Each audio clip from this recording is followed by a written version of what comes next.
कल बिहार की सड़कों पर भारतीय जनता पार्टी के कार्यकर्ताओं को दौड़ा दौड़ा कर पीटा गया। सांसद महोदय कहते गए कि मुझे छोड़ दो, मैं तो सांसद हूं। सांसद महोदय को भी नहीं बख्शा गया, दौड़ा दौड़ा कर पीटा गया। और जब ये तस्वीरें आई सामने दोस्तों, तो भारतीय जनता विरोधी जो खेमा था पूरे देश में, वो इस पर जश्न मना रहा था। आज मैं आपके सामने एक सवाल पूछना चाहता हूं दोस्तों। आपको याद है जब शाहीन बाग में या जामिया में छात्र जो हैं वो प्रदर्शन कर रहे थे, आपको याद है पुलिस किस तरह से यूनिवर्सिटी में घुस जाती है, सीसीटीवी तोड़ती है? आपको याद है पुलिस की वो कार्रवाई जिस पर भारतीय जनता पार्टी के समर्थक और बीजेपी नेता तालियां बजा रहे थे?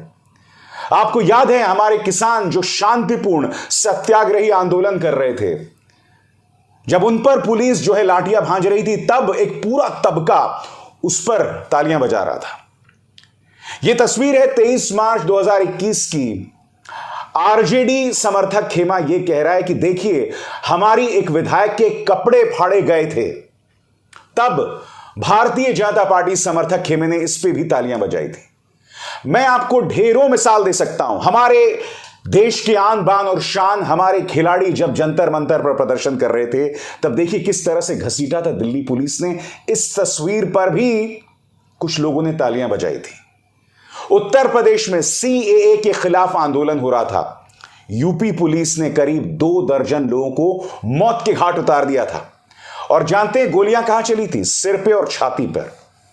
क्योंकि अगर आपको गोली भी चलानी है तो आप पैरों पर गोली चलाएंगे, मगर आपने सिर पे और छाती पर गोली चलाई, उस पर भी लोगों ने तालियां बजाई थी। और उस वक्त भी मैंने कहा था, जो लोग पुलिस की ज्यादती पर तालियां बजा रहे हैं, ये ना भूलें कि वक्त का पहिया घूमता है और जो अत्याचारी होता है उस पर भी कभी ना कभी अत्याचार होता है। कल के घटनाक्रम में एक भारतीय जनता पार्टी के नेता की मौत हो गई दोस्तों। अभी उसकी जांच हो रही है कि क्या पुलिस की पिटाई के चलते उनकी मौत हुई है या फिर दिल का दौरा पड़ने से उनकी मौत हुई है। यह जांच का विषय है, उसकी जांच हो रही है। मगर मैं आपसे एक सवाल पूछना चाहता हूं कि जो लोग पुलिस के जुल्म को सेलिब्रेट करते हैं, जश्न मनाते हैं, क्या आज उनके पास नैतिक अधिकार है? बिहार के अंदर जिस तरह से बिहार पुलिस ने भाजपा नेताओं को दौड़ा दौड़ा कर पीटा है, क्या उनके पास नैतिक अधिकार है? जब पुलिस जुल्म करती है हिंसात्मक आंदोलन के खिलाफ, तब हर नागरिक को उसका विरोध करना चाहिए। लोग जंतर मंतर पर प्रदर्शन करना चाहते हैं और प्रदर्शन उन्हें नहीं करने दिया जाता है। आज बीजेपी कह रही है कि जंगल राज लौट आया है बिहार में। बीजेपी राष्ट्रपति शासन की मांग कर रही है।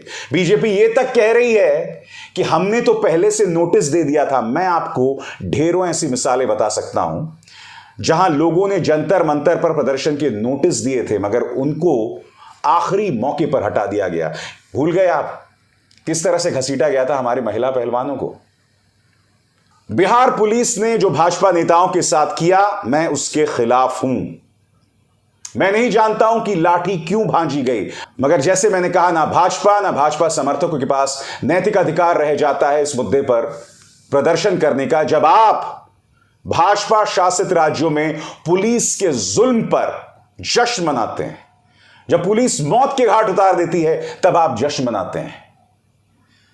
बिहार की सियासत गरमा रही है। कल तेजस्वी यादव ने विधानसभा में एक एक मुद्दे का जवाब भी दिया, मगर उससे पहले मैं आपके सामने 2 तस्वीरें दिखाना चाहता हूं। इस तस्वीर में देखिए, पुलिस का यह दावा है कि उन पर लाल मिर्च छिड़की गई।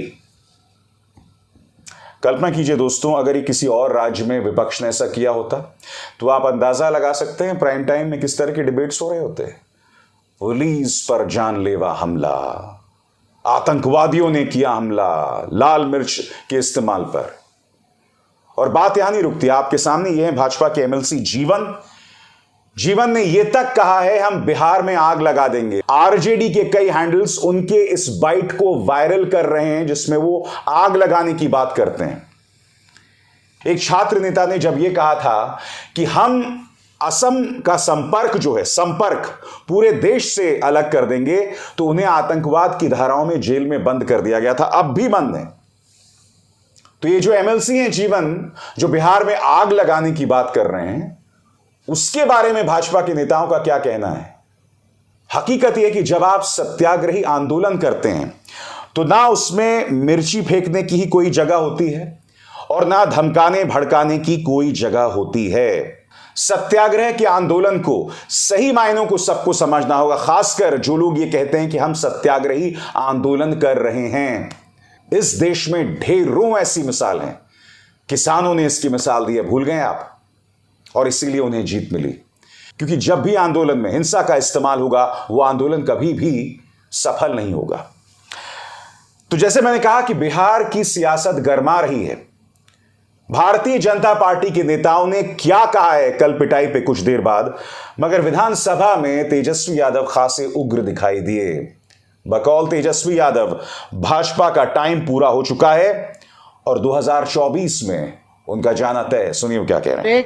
भवानी प्रसाद मिश्रा ने कहा है कि कुछ नहीं होता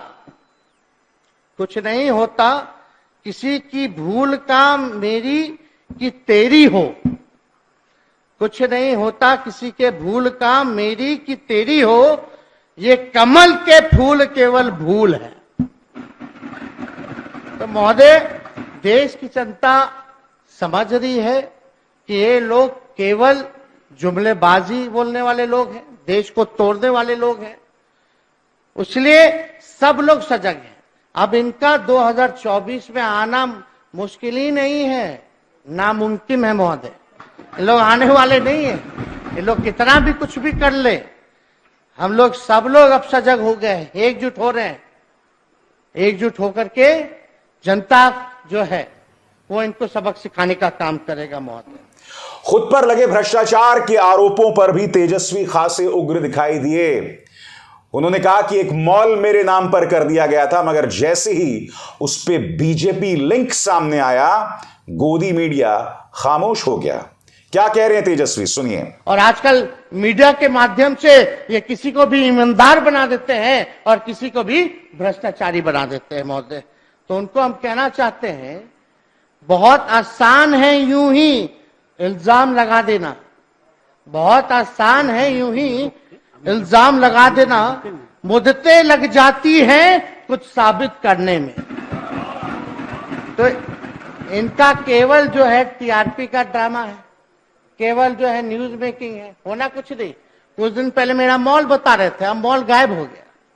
17 में 9,000 करोड़ बता रहे थे और 23 में 700 करोड़ बता रहे। अलग अलग एजेंसियों का अलग अलग हिसाब है, पता ही नहीं चल पाता है। तो खैर, इस पे हमको चर्चा नहीं करना। ये देश की जनता में ये स्पष्ट आ चुका है ये बात कि ये लोग क्या क्या करते हैं। प्रधानमंत्री नरेंद्र मोदी पर सीधा और करारा हमला बोला उन्होंने ये कहा कि मुझ पर परिवारवाद का तुम आरोप लगा रहे हो, मगर भारतीय जनता पार्टी के नस नस में परिवारवाद भरा हुआ है। सुनिए तेजस्वी क्या कह रहे हैं। अब ये लोग परिवारवाद की बात कर रहे थे, प्रधानमंत्री खुद इल्जाम लगा रहे थे। जब देश के सभी लोगों को माननीय मुख्यमंत्री जी, नीतीश कुमार जी और सब लोग गोलबंद कर रहे हैं, तो ये लोग परिवारवाद का आरोप लगा रहे थे। हम ज्यादा कुछ नहीं, जो फैक्ट है, जो रिकॉर्ड है, वो समक्ष रखना चाहते हैं कि बीजेपी में, एनडीए में कितना परिवारवाद है। जो मोदी जी के साथ कैबिनेट में बैठते हैं, अनुराग ठाकुर पूर्व मुख्यमंत्री प्रेम कुमार धूमल के बेटे हैं महोदय। दूसरे ज्योतिरादित्य सिंधिया माधवराव सिंधिया के बेटे हैं महोदय, कैबिनेट मंत्री। किरण रिजिजू पूर्व विधायक कोटरेम स्पीकर रिंचिन खारू के बेटे हैं महोदय, वो भी कैबिनेट मंत्री है महोदय। एक और कैबिनेट मंत्री पीयूष गोयल है महोदय, वेद प्रकाश गोयल के बेटे हैं महोदय।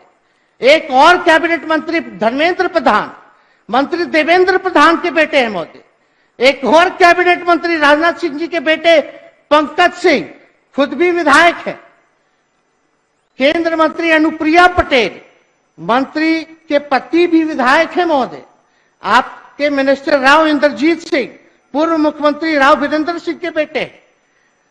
भारतीय प्रवीण पवार पूर्व विधायक अर्जुन पवार की पत्नी है। आपके कैबिनेट मंत्री नारायण राणे के बेटे नीतीश राणे जो है वो विधायक है महोदय। और विधानसभा के बाहर पत्रकारों ने उनसे सवाल पूछा।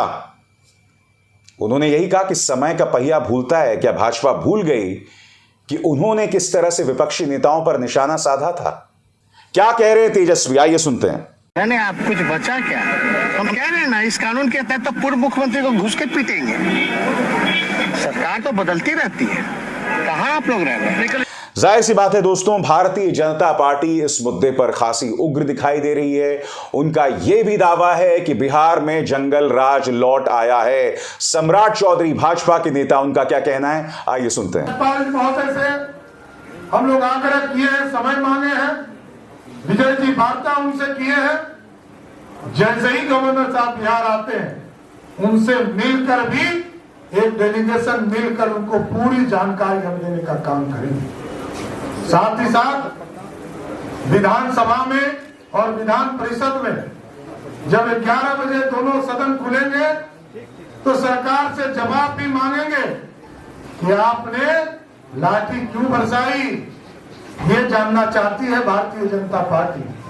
हम तो शांति से, हमने एक सप्ताह पहले ही सूचना दिया था बिहार प्रशासन को कि गांधी मैदान से चलकर विधानसभा मार्च हमारा अभियान होगा। रास्ता हम लोगों ने बताया कि हम जो है डाकबंगला चौराहा होते हुए आएंगे। कोई रोक नहीं लगाया गया, कोई 144 नहीं लगाया गया, कोई सूचना नहीं दिया गया, कोई सूचना हम लोगों को नहीं दिया गया। इसके बावजूद हम लोगों पर लाठियां चलाने का काम नीतीश और तेजस्वी की सरकार ने किया। मैं एक बात स्पष्ट कर दूं, मैंने बार बार कहा है कि पुलिस की ज्यादती को कभी भी जायज नहीं ठहराया जा सकता, मगर जो लोग सत्याग्रह के नाम पर हिंसा की बातें करते हैं उनका भी समर्थन कभी नहीं किया जा सकता। पुलिस की ज्यादती पर दोहरे मापदंड नहीं हो सकते। सिर्फ इसलिए कि आप भाजपा समर्थक हैं इसलिए आप उनकी पहले की ज्यादतियों का समर्थन करेंगे। जहां पुलिस गोली चलाती है, लोगों को मौत के घाट उतार देती है, उसका भी समर्थन करेंगे, मगर इस लाठीचार्ज पर आप आंसू बहाएंगे, आपके पास नैतिक अधिकार नहीं रह जाता। मैंने उस वक्त भी उस ज्यादती का विरोध किया था और आज भी जिस तरह से भाजपा के कार्यकर्ताओं पर लाठीचार्ज किया है, मैं इसकी भी आलोचना करता हूं। यह भी नहीं होनी चाहिए थी, मगर हमें इस बात पर गौर करना पड़ेगा कि वो मिर्ची फेंकी गई या नहीं फेंकी गई। क्या भाजपा समर्थकों ने भड़काया? नंबर 1। नंबर 2, क्या वो हिंसा की बातें कर रहे हैं जैसा कि एमएलसी जीवन का वो वीडियो वायरल हो रहा है? ये तमाम तथ्य हैं जिन पर गौर करने की जरूरत है। बिहार गरमा रहा है और आने वाले दिनों में राजनीति और भी ज्यादा उग्र होने वाली है। इस मंच पर उसकी तमाम बारीकियों, तमाम पहलुओं पर हमारी निगाह बनी रहेगी। अब विशार शर्मा को दीजिए इजाजत। नमस्कार। स्वतंत्र और आजाद पत्रकारिता का समर्थन कीजिए, सच में मेरा साथी बनिए। बहुत आसान है दोस्तों, इस ज्वाइन बटन को दबाइए और आपके सामने आएंगे ये 3 विकल्प, इनमें से एक चुनिए और सच के इस सफर में मेरा साथी बनिए।